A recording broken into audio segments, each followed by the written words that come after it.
How many went, no, you know, I don't want the soda. I need water because I need to hydrate. You guys, so we want to educate people. Okay? Educate them. And people will appreciate that because you're giving them information.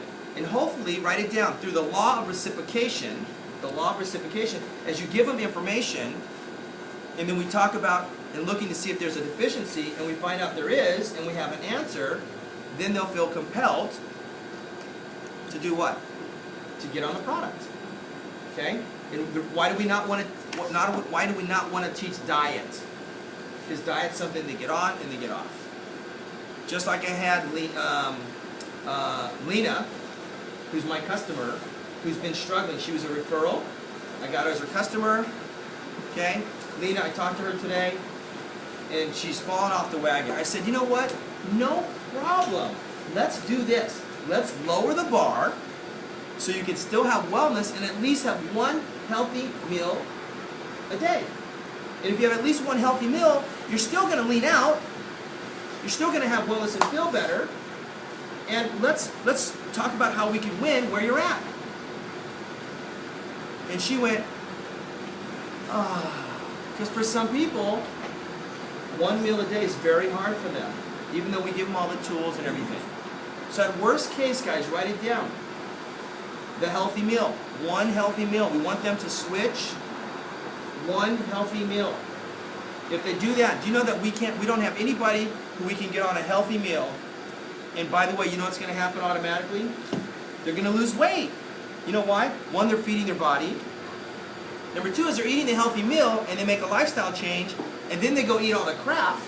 Guess what they're going to start to think? I'm defeating the purpose. Maybe I ought to not eat as much.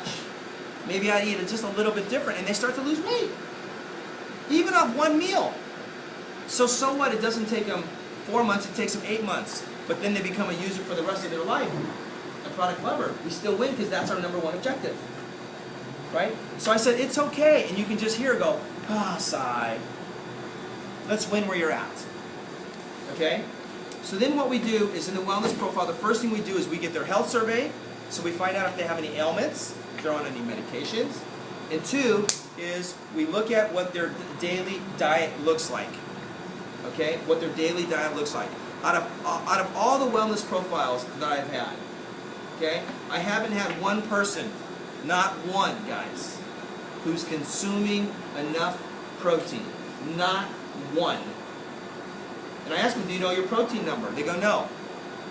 So I look at the Tinita printout, I look what their BMI is, and then I take the lean protein estimator.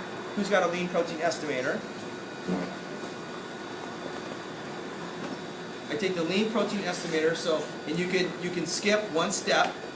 So you guys, you look at the BMI, and then what you do is you find right here, it's number 3. You can skip 1 and 2. You can go to number 3, write it down, and put their BMI number here.